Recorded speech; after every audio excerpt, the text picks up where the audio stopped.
All right, guys, this may be a different review for me. This is, if I remember, this is the first tequila review, but these are also some of the first tequilas I bought. I'd been saving these bottles to go ahead and review them and go over it. And I'm sorry to the people who produced this, who want me to give it a great review, but I am not super happy with this because I continued to have other tequilas. Sorry. And let's go over this. I'm going to pour a little bit of each, and this is just enough to get a flavor, just enough to get a taste, of each. Again, I saved these bottles. You can see that the labels go from that light color to the darker color to the añejo. Over time, I've noticed that I actually like Blancos more, I think, than Reposados and Añejos. That may depend on the tequila itself and may also depend on, mood. Añejos in particular are more like Scotch to me because of the woody notes and stuff that I pick up off of the tequila. But I'm going to get started with the Blanco here in a second. The Blanco is the one that is most, I think, light. If you're wanting to try tequila, one, the Blancos are less expensive, and two, I think that the Blancos are more the agave itself, roasted agave. You're not getting all these other notes of oak and vanilla and whatever comes off of the cask that the tequila is aged in. So I tried to pull up Miagave's website, could not find it. Not a good sign. I always want more information about where the tequila comes from, what area of Jalisco it is, or whatever region of Mexico. So let's start this. I get a strong nose of like alcohol. There's a little bit of vanilla, almost like cotton candy, off of the Blanco here. And it's pretty good. Again, I think over time I've developed more of a taste for the Blancos than I have for the Reposado or Añejo. But yeah, strong, like almost like vanilla cotton candy aroma.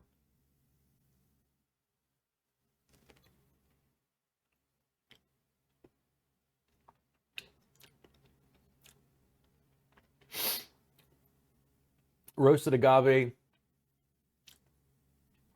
some spiciness in the chest, and then that lingering, almost like vanilla, cotton candy issue. One of the things I found out that became immensely frustrating to me personally was that tequilas can have additives at 1% by volume. My guess is all three of these tequilas have additives. Now, this is completely legal. It's totally legit. They're not going to tell you on the label. If I had to guess, all three of these tequilas have additives. So the Reposado, the rested tequila. Ooh, okay. Now, the Blanco, in a pinch, I would probably still buy this. I think when I first had the Reposado, I was like, wow, because again, this was the first one I bought. It had such a crazy set of flavor profiles. It was like, whoa, it's like sweet leather and vanilla and honey. And now I know it's additives, guys. I hate to say this, but I'm almost positive. The difference is if I just served this to you and you'd never had tequila, you don't know what you're looking for in its flavor profile. And much like me, I was like, oh wow, this is like a friend and I, we were doing this, and I think it was the Reposado. I very distinctly, as we were doing like tasting notes back and forth, I was like, Hubba Bubba. It tastes like Hubba Bubba bubble gum.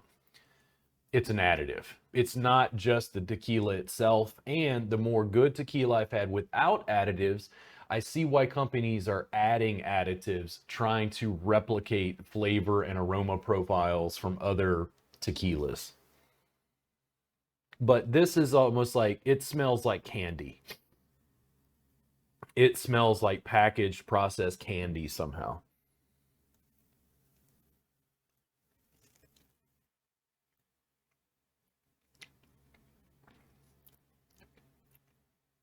Now, this is me. I can I can barely enjoy that.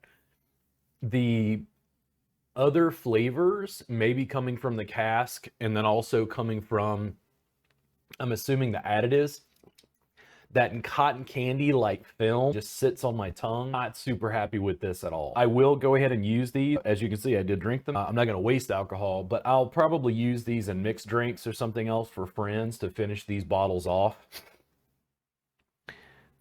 It feels bad to give what I think is a generally negative review, but I won't be buying these again.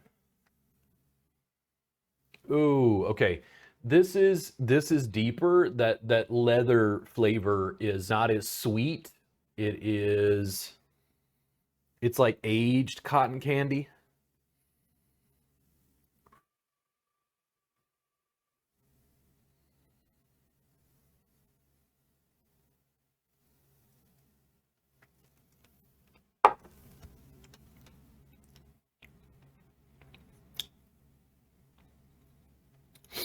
It's okay. A little closer to a scotch. I'm getting stronger woody note. I'm assuming oak.